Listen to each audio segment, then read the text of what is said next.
Clipchamp Create.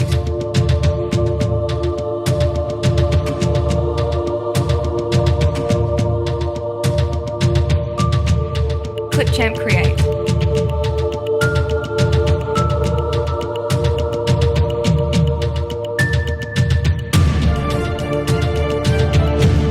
Clipchamp Create. Bonjour à vous, chers amis spectateurs. Nous sommes heureux, LVA, d'être avec Philippe Deblé. Tout à fait. Merci d'être là, à la maison, dans ces belles énergies. Ah oui, quelles belles énergies sur Vence, où tu habites. Et on est venu te retrouver Ben voilà. dans Ça, la demeure de l'ours. Ouais, à la caverne presque. Hein. Dans la caverne, mais Bon, quelle belle sauf que caverne. normalement c'est plutôt au sol qu'en hauteur, mais bon. Voilà. Mais parce qu'il faut avoir la vision de l'aigle, même quand on a un ours. La vision de l'aigle, justement, on va en parler dans quelques instants. Mais avant, je voudrais vous faire découvrir Philippe Deblé, qui, par son aspect simple et humble, a tout un univers particulier. Cet univers particulier, il est aussi naturopathe, sophrologue, Bah ouais. psychothérapeute, Ah. aussi. Pourquoi se limiter? Deux métiers, exactement, nos limites. Et dans cette avancée de toi, dans une vision et une quête personnelle, tu es parti dans le chamanisme. Bah, il y a longtemps, hein, je suis tombé dedans comme Obélix en étant tout petit. Mhm. Mais ça s'est manifesté bien plus tard, bien entendu. Oui, Voilà. mais Mais bien plus tard, mais à quel moment? à quel moment? Bah, ça a commencé en 78, hein, pour être le premier rappel, ça fait en 78 quand j'étais dans la baie James au Ok, Canada, ok. hein, où j'ai rencontré des Indiens Cris, passé 2-3 jours avec eux et en partant, j'ai bénéficié d'une remise de plumes, c'était la première. Et puis bah, ça m'a plus quitté, c'est comme si ça avait réveillé quelque chose à l'intérieur de moi à ce moment-là, quoi. Ça t'a permis d'aller chercher, en tout cas, une réponse qui faisait partie Bah, c'est quelque chose du qui... jeune homme. Ouais, ça faisait partie de ma vibration, hein. Ça a juste réveillé la vibration qui dormait. Mhm. Voilà. Même si elle a été présente à un moment donné. Là, ça s'est réveillé, ça s'est révélé. En plus, je me souviens que, uniquement, avec Jimmy, puisqu'il s'appelait Jimmy, Ouais. il m'avait réécrit, hein, parce on avait échangé du courrier, et il m'avait demandé de venir à la chasse avec lui l'hiver, quoi. Ok. Mais à l'époque, on travaille et on n'a pas un billet d'avion plus 5 semaines au Canada. Il n'y avait plus l'argent pour... mais je pourrais regretter, mais bon, c'était comme ça, quoi. Et je l'ai retrouvé, hein. Ah, tu as retrouvé Je l'ai Jimmy? retrouvé, oui, j'ai retrouvé Jimmy. Et il a dit, il m'a dit, mais quand le grand esprit veut que les gens se retrouvent, il fait tout pour qu'ils se retrouvent. Je me souviens de ça. Quelle mémorable histoire, en tous les cas, que nous pouvons partager avec vous. Alors, au-delà de ce que tu es d'un point de vue et sur cette terre, Bah oui, parce que la manifestation, elle est dans la matière, elle n'est pas ailleurs non plus. oui, exactement. Non, ça serait fuir, quelque part. Tu as aussi surfé dans la bioénergie. Oui. Bah, plus on avance avec soi, Mhm. plus on va au contact de soi-même, plus on a envie de comprendre qu'est-ce qui nous anime, Et qu'est-ce oui. qui nous pousse, qu'est-ce qui nous dirige. Et pas dans le sens contrôle, mais dans le sens, voilà, vers quoi on est appelé, qu'est-ce qui résonne à l'intérieur de nous, quoi. Oui, et dans ces mondes visibles et invisibles, tu t'es retrouvé de plus en plus... Ah bah oui, de plus en plus connecté, de plus en plus présent. C'est pas une fuite, au contraire, ça m'a permis d'être encore plus dans l'intériorité. Ce que tout le monde ne fait pas. Beaucoup de gens vont dans la fuite, ce qu'on peut appeler l'ego spirituel, et ils partent, j'ai envie de dire, comme un bateau qui n'a pas de quille, ils partent à la dérive. Mm. Moi, l'avantage, je ne suis pas le seul forcément, bien entendu, mais l'avantage, c'est que ça m'a ancré. Voilà, rechercher. D'accord. Toujours rechercher ce qui anime l'être, voilà. C'est découvrir son monde. Mm. Hein, parce qu'on est fait de plusieurs mondes, hein. Chaque être est un monde, donc 7 milliards et demi de mondes, hein, c'est... Oui, Alors, pour comprendre les autres, il faut déjà connaître et comprendre son monde. Sinon, il y a peu de chances que vous puissiez comprendre le monde de l'autre. Et lorsque tu as rencontré ton monde et les multitudes qui entouraient ce monde-là, en tout cas, Philippe Deblay, Eh ben, tu te dis, t'es tout petit. Mais dans le bon sens du terme, parce que c'est pas une négation de dire ça, mais c'est se rendre compte qu'on est symboliquement, si l'humain est fait de je ne sais combien de milliers de molécules, ben, c'est de s'apercevoir qu'on est juste une molécule parmi un corps. Si je reprends la métaphore du corps, on est juste une molécule dans tout ce corps. Donc on est juste une molécule dans tout cet univers. ce qui représenterait le microcosme et le macrocosme, Absolument. là-dedans, Ouais. dans une science quantique Bah, aussi dans une science chamanique, hein, aussi. parce que dans le quantique et dans le chamanisme, le monde du bas est le reflet du monde du haut et l'inverse est aussi vrai. Mais pour voyager dans les mondes du haut, il faut déjà être établi dans le monde du bas. Oui, bien enraciné. Oui, ouais, ça c'est un gros problème de notre civilisation. Mm. L'enracinement, le manque d'ancrage, Oui. le mental à tout va. Mhm. Voilà. Et en même temps, on a besoin de se repérer. Mais au-delà de ce que nous allons traverser avec vous, avec Philippe Deblay, tu as été auteur aussi d'autres ouvrages, notamment La Voix de l'ours, qui a été une première édition. Oui, c'est le premier. C'est suite à la voix de l'ours que j'ai pu créer la danse de l'ours. Exactement. Et j'ai La envie de danse dire en de rigolant, l'ours, c'est de la faute à actuellement. l'éditeur. Voilà. Vas-y. Alors, justement, La Voix de l'ours a été un de tes premiers ouvrages. C'était le troisième. Enfin, le quatrième même. Non, le troisième. Je sais plus. Oui, parce C'est-à-dire que comme il y a j'écris eu- beaucoup, je sais plus où est la frontière entre l'un et l'autre. Ah ben moi je suis là pour te rappeler justement, c'est Au-delà du miroir qui a été ta première œuvre. Ouais.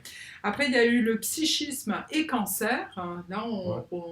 c'est C'est le rapport à la maladie plus. C'est vrai que le cancer est un terme fort, mais si vous dites, bon, c'est juste moi et mon petit bobo, bon, tout le monde a des petits bobos, mais le cancer, c'est vrai que c'est un terme qui fait peur, même encore aujourd'hui. Aujourd'hui, de plus en plus de personnes sont frappées par cette maladie, en effet, Philippe. Ouais. Ouais. Et oui, elle n'est pas à l'époque d'aujourd'hui, mais aujourd'hui, elle est bien présente. Exactement. Ouais. Et nous avons aussi dans l'illimité de soi. Qu'est-ce que tu as voulu nous dire par là? Bah, c'est en recherchant à l'intérieur de soi qu'on va découvrir tous les autres mondes. Et on va comprendre qui on est. C'est vraiment se découvrir et on n'est pas maintenu ou formaté juste un corps, 1m70, 1m80, peu importe la taille, la dimension, et qu'on est bien plus que ça. Mais tant qu'on est dans la matière, pris par l'ego et le mental, effectivement, on ne peut rien voir d'autre. Alors qu'on est bien plus que ça. Tu l'as dit tout à l'heure, je ne sais plus quand, mais... Quand nous étions ensemble en train de... Voilà, partager. De partager un moment convivial. Voilà, absolument. Nos limites, t'as dit. Oui, nos limites. Voilà, nos limites. Donc voilà, dans l'illimité de soi, c'est effectivement sortir des limites qui sont imposées par la société ou par l'éducation, ou même qu'on peut se laisser imposer par les autres, ou même qu'on maintient, parce que quelque part, c'est un cadre rassurant. Oui, totalement.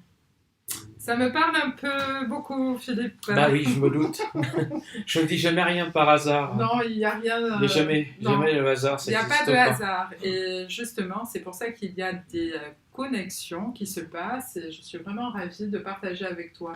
Moi aussi. Alors, chers amis spectateurs, je vous invite à vous procurer ce livre, La danse de l'ours. Alors, La danse de l'ours, Philippe a voulu, à travers... ça, c'est une deuxième édition, parce que, bien entendu, il y a eu d'abord La Voix de l'ours, c'est ce que tu disais, justement. Oui, Est-ce que tu peux nous en parler là-dessus? Dans un premier temps, La Voix de l'ours, c'est raconter comment moi je suis arrivé au chamanisme. Quelles ont été les différentes rencontres qui m'ont permis, effectivement, développer cette connexion-là avec le monde des mondes. Oui. J'aime bien le monde des mondes. Ouais, voilà, c'est raconter un peu ça. Et dans le deuxième, dans La danse de l'ours, c'est plus l'interaction avec les esprits chamans qui m'indiquent comment travailler et procéder pour participer à notre évolution. Et tu mets bien en avant les Indiens du lac Cotin et notamment un de tes guides que tu as rencontré. Ouais. Ben oui, il s'est manifesté un jour face à moi. Effectivement, c'est non physique, mais la rencontre a été stupéfiante, bouleversante, enrichissante. Oui. Voilà, donc là, je me suis dit, est-ce que j'ai fumé ou pas? Est-ce que j'ai fumé l'herbe sacrée, hein? Je parle pas Oui. du petit truc qu'on voit entre mai et juillet, qu'on s'appelle à ça le mois de juin. D'accord. Et, oui, c'était Oui. une rencontre oui, qui m'a... Voilà, le monde des esprits existe, il est là, il est présent à chaque instant. Mhm. Mhm. À nous de nous connecter à lui ou de nous laisser connecter par lui. Je peux vous dire, chers amis spectateurs, que ce monde d'esprit, justement, est parmi nous. Et celui que nous allons mettre à l'honneur aujourd'hui, c'est la danse de l'ours. Je souhaitais, c'est vrai qu'il y a la voix de l'ours, la danse de l'ours. Tout est à base d'ours. Hein. Oui, ben, l'ours, cet animal totem qui a beaucoup de valeur et de prestige dans le chamanisme. Ouais, absolument. Il y a une petite histoire aussi vis-à-vis de ton éditeur. Oui. D'ailleurs, c'était très drôle parce que quand il est venu, il n'avait pas le temps. Il n'avait pris pas le temps. Hein. On n'est pas éditeur, sinon on est, comment on appelle ça? Plagiste. Voilà. Oui. On est plagiste. Voilà. Et il me dit j'ai pas le temps, j'aimerais bien, mais si tu veux bien aller jusqu'à la librairie qui avance pour que je te remette un petit paquet avec tes livres. Donc je me suis déplacé, on a échangé 5 minutes, et puis en partant, il me dit en rigolant, bah, écris-moi la suite. Mais c'était plus un jeu. Et le soir même, bah, je commençais à écrire, j'avais déjà commencé à écrire 4, 5, 8 pages. Voilà. La danse de l'ours. Voilà. Alors la danse de l'ours, j'ai pu prendre plaisir à recevoir un enseignement parce que il y a une histoire aussi privilégiée que tu nous fais partager. C'est une méditation où tu nous emmènes à rentrer dans ton monde. Oui, mais qui est le monde au-delà des mondes, toujours. J'aime bien ramener ça, parce qu'on est toujours limité à la planète Terre, et je dirais avec ses planètes satellites. Oui. Alors que même à travers cette planète et ses différents satellites, combien y a-t-il de mondes perceptibles et non perceptibles? C'est ouais. C'est indéfinissable. Absolument. Donc tout est limité. Et au-delà de cette histoire que tu nous nommes petit à petit, avec cet ours et l'autre ours ils vont se rencontrer, il va avoir une relation, quelque chose que je vous laisse aller découvrir sur ce livre. Absolument. Et en même temps, tu nous amènes à des pratiques chamaniques où tu nous donnes un enseignement dans ce domaine-là. Mais oui, à travers la roue de médecine. Voilà, parce que les directions, chaque direction représente des composantes physiques, animales, minérales, etc. Mais elle représente aussi chacune une énergie. Chaque direction représente une énergie. Quand je travaille avec la roue de médecine, je ne travaille pas tout seul. Je dirais que moi, je suis le point, j'aime pas le terme central, mais je suis le point terrestre. Voilà, ça me parle plus. Ouais. Je suis le point terrestre qui permet de faire le lien entre le monde du bas et le monde du haut. Et le monde du haut va effectivement transmettre ça ou ses guidances en fonction de la personne qui se présente ou des personnes, parce que ça peut se faire aussi bien en individuel qu'en groupe. Et l'énergie de groupe, bien entendu, on le sait très bien, est beaucoup plus forte qu'une énergie individuelle. Mais ça n'enlève rien l'énergie individuelle, bien entendu. Okay. Parce que bon, il y a des gens qui préfèrent l'intime, qui préfèrent effectivement que leur histoire leur appartienne et reste propre à qui ils sont. Et puis il y en a d'autres, voilà. Mais l'énergie est plus forte. Totalement. Chaque direction nous renvoie à une sagesse aussi. Okay. Un plan de conscience différent va nous interpeller en fonction de qui on est. Si on prend l'Est, puisqu'on commence symboliquement par rentrer à l'Est, parce que c'est là où le jour se lève, où le soleil se lève. Oui. Donc c'est là, normalement, où on pose une intention. Ensuite, on va parcourir la roue dans son cercle. Et quand on va au sud, bah, on va retrouver le monde de l'adolescence, le monde des émotions. D'ailleurs, c'est bien là, si on reprend la symbolique, où nos émotions se mettent en place. Après, elles perdurent dans le temps, mais la mise en place, c'est quand même bien avant 14-15 ans, quoi, grosso modo. Après, on passe à l'ouest, là, c'est la direction de l'adulte. Et pour finir au nord, qui est normalement la direction de la sagesse. Mais si on n'a pas fini, comme je dis assez souvent, on peut refaire 1 ou 2 ou 3 tours de roue. Bien. En fonction de Est-ce- ce qu'on apprend. C'est-à-dire que notre vie est basée sur une roue. Voilà, donc notre vie aujourd'hui terrestre est basée sur une roue. Oui. C'est-à-dire que si... Naissance, mort, Voilà. Mais et renaissance, et remords, et ainsi de suite. Voilà, exactement. Des fois, il nous arrive des expériences de vie où on a l'impression de mourir à l'intérieur de soi, et puis après on renaît pour Pour réavoir en fait une autre vie, et comme si d'un coup on changeait de peau. Est-ce que ça serait ça la roue de la médecine aujourd'hui? ça peut être aussi ça. Ça peut être ça. Moi, je me souviens que dans mon nom amérindien, en français traduit, à une époque, mon nom c'était plusieurs peaux d'ours. C'est toute une symbolique. Après, ils m'ont changé mon nom. C'est pas moi, c'est les esprits chamans m'ont changé mon nom. Et j'avoue que le nom est assez fort et effectivement, à quoi le nom correspond, quand il se met en activité, Ouais. ouais, c'est pas simple. Même pour moi à vivre. Hein. Et ceux qui sont en face, un peu moins. Je suis à côté de toi, Philippe. Je commence à avoir un mal de tête, mais c'est normal. C'est normal, tout va bien, vous inquiétez pas. Tu as un petit cachet? Non, non. Non, non. De la sauge, de la sauge. Ouais, la sauge. Alors, j'ai préparé des questions, bien entendu, pour cette entrevue ensemble. Pourrait-on imaginer dans ton récit que cela pourrait être une de tes vies passées ou futures, de ce que tu nous dis dans cette rencontre? Il y a un retour au passé, parce que le passé, c'est pas pour aller rechercher le passé, c'est pour aller rechercher les énergies qui sont disponibles et qui ne demandent qu'à être activées. Et des fois, on retourne dans le passé, c'est ce que je raconte dans La Voix de l'ours, par exemple, puisque c'est pas dans La Danse de l'ours, où j'étais tout content, c'était en janvier 2010, je savais que j'allais aux États-Unis et je discutais à distance avec un chaman. Et le chaman me dit voilà, qu'il est à Taos, etc., tel endroit. Bon, 8-9 mois se sont passés, 9 mois, hein, grosso modo, presque 9 mois. Une petite naissance qui se prépare. Et j'ai rencontré des Amérindiens, puis discrètement, parce que c'est pas un sujet qu'on aborde facilement chez eux. Mais ils m'ont répondu. Puis ils m'ont dit, non, il n'y a pas de chaman ici. Alors dans ma tête, je me suis dit, mais attends, pourquoi un chaman, depuis janvier, dialogue avec moi, mais dialogue comme si je l'entendais, et puis lui, il m'entendait bien. Alors là, j'étais franchement déçu, quoi. Il y a un peu de l'ego qui se manifeste, hein, la déception. Et puis je vais au centre du village, et puis d'un seul coup, j'ai compris, parce que je me suis vu danser dans ce village. Tout simplement, je me suis parlé et j'ai interagi avec moi à travers l'espace-temps.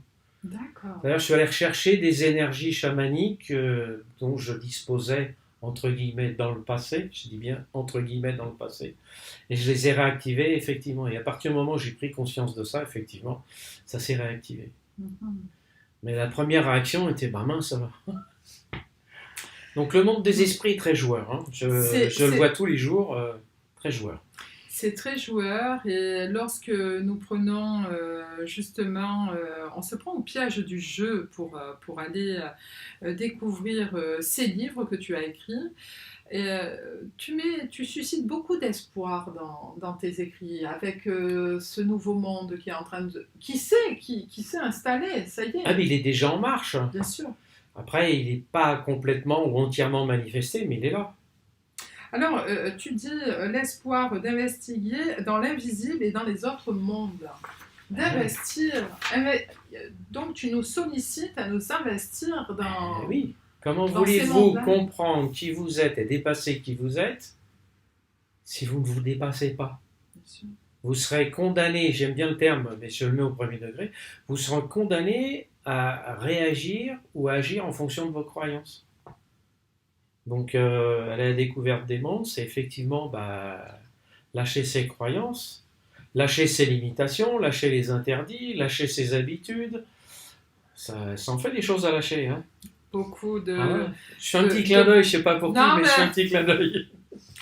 Beaucoup de choses se passent, en effet, dans ces mondes visibles et invisibles, et notamment, tu parles du cercle sacré.